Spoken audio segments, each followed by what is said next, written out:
Sanibonani guys, igama uNqobile niphathela amazibe lami e-homecoming ngomhla ka-17 November. Guys, umfana-ke lo wakubuka Sifiso, uVusi, utholakale egumbini likaShwabi eyofuna phela inhlamvu yesibhamu ukuze ayi-replace nale eyadubula umfana ekuthiwa uSiphamandla ngesikhathi entshontsha isibhamu kaSifiso.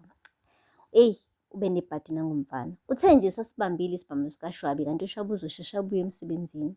Uthi uyangena ekamereni lakhe, hayi bo, umane wathi mameshane, ngiyalingwana. Ufunani wena mfana la egumbini lami? Hhayi, ingane yamane yashaya uvalo. Lwayeqa guys. Athi, ngithi ufunani lana? Wathi, hawu, Mshwabi ngiyaxolisa bandla. Wathi, yeyi wemfana, uzongitshontshela? Ufuna ukubulala umfazi wami ngesibhamu sami? Yeyi guys, ingane yahluleka ngisho ukuchaza. Wabe yithi khanku ngomqala wekinya. Wathi uzokhuluma kahle kahle wena, ufunani la? Ayi, uMangcobo wangena ekamereni wamane nje wathi, yawu, hayi bo, Vusi, wenzani lana?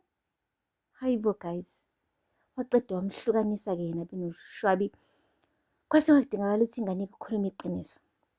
Yasho-ke ingane ukuthi hayi cha, besenza iprojekthi esikoleni manje kudingakala inhlamvu yesibhamu. Bengifuna inhlamvu yesibhamu kuphela, bekuthiwa sikhulume ngodlame lempi yase-America nase-Ukraine. Iqamba amanga ahlaza. Ayi, udadewabo kuNomalanga ngoba naye bekade ekhona. Wazama-ke naye bandla ukuthi a-ede esitorini lesi esamanga, kodwa wathi uShwabi lalela. Akukho muntu ophumayo-ke la endlini. Ngifonela uSifiso njengamanje. Wathi uthi uyacela bandla, ngiyacela ungamtshela ubhuti. Wathi lalela, ngiyamfonela uSifiso njengamanje. Ngizochazela yena ukuthi kahle kahle kwenzakalani la. Yeyi, wafika uSifiso guys, ngokuphazima kweso. Yilana-ke uNomalanga abone kahle ukuthi yabo amanga manje angeke asamsiza u-girl. Washo ukuthi ayi, ngeke bhuti. Kahle kahle phela uVusi wantshontsha isibhamu sakho ethi uyokhombisa uSiphamandla. Manje-ke sadubula uSiphamandla. Leyo nhlamvu-ke ingakho ilahlekile esibhamini sakho. Manje besize la ukuthi phela sizontshontsha inhlamvu yesibhamu sikababa uShwabi ukuze phela si-replace inhlamvu yesibhamu sakho ukuze ungaxoshwa emsebenzini. Eyi, akakaze athukuthele kanje uSifiso empilweni yakhe. Yazi umane nje wamgeja ngenye impama. uVusi wayolahleka le kwasofa. Wathi nje wena Nomalanga phume eduze kubuso wami, suka nje, angifuni ngisho ukukubona. Hayi uNomalanga wathi sisikhwama bathi shwi, baphindela ekhaya kubo. Bathe sebehambile-ke abantwana wazama uSifiso ukuncenga uShwabi ukuthi angavuli icala. Wathi uShwabi lalela, ukuba omunye umfana lo wangaphandle ngabe manje usumfakoza Nkosi wamphosa evenini. Manje izinto sekumele yishintshe ngoba nakho kuwumfowenu lo, angeke kube njalo, icala ngizolivula. Wathi hayi, muthi ukuyithatha ngesinqele le ndaba, ngicela sixoxe njengamadoda. Wathi ayikho into esizoyixoxa, lo mfana lo ungene kwami, waqede lapho wangena egumbini lami wafuna ukungishontshela. Icala kabi leli, wathinta isibhamu sami, icala elibovu leli, ngeke ngikwazi ukuyishanela ngaphansi kwamata le ndaba le, ngizolivula icala. Hayi uSifiso-ke guys, wathi cabangisise le nto bandla, ngicela siyikhulume kahle singabe sesiyigagamela. Waphinda ekhaya kubo-ke nakhona-ke wathi uthi uyaqhubeka uyaxolisa uVusi. Wathi ngithe alukho uxolo. Watshela wonke umndeni ngamanyala enziwe lezi ngane, kodwa bephoxeka kakhulu nguNomalanga. Wathi wena ngikuthembe kangaka, ukwazi ukuthi ungiqambele amanga, ubulazi kahle iqiniso la esifubeni sakho. Wathi angifuni ngisho ukukubona. NoNomalanga-ke ngala usetshela uVusi ukuthi nawe Vusi angifuni ngisho ukukubona.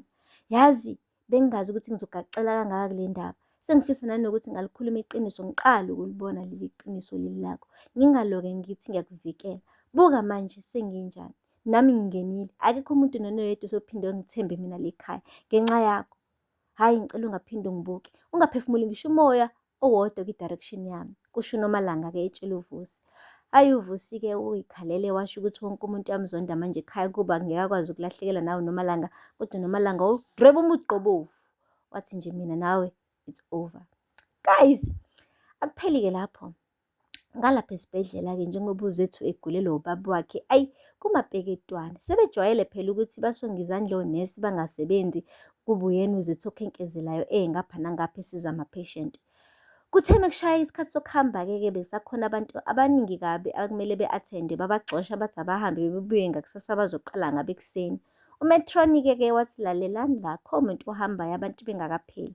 Wonke amapheshenti azo-athendwa kuzohanjwa sebephelile. Yeyi guys, bafukuza abantu kwaze kwahlwa. Hhayi-ke uze wajabula ku-Metron esebona wonke amapheshenti ephelile, kodwa-ke abantu sebephelelwe ngisho iy'moto nje zokubagodukisa besingasekho.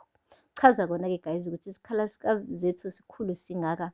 Abantu-ke sebezofunda-ke manje ukusebenza besheshise ngoba uzethu usazothatha i-leave ende kabi since ekhulelwe ubaba wakhe. Guys, aphela lapho-ke amazwibela namhlanje. Ningakhohlwa ukusubscribe and like and comment. Until next time. Bye.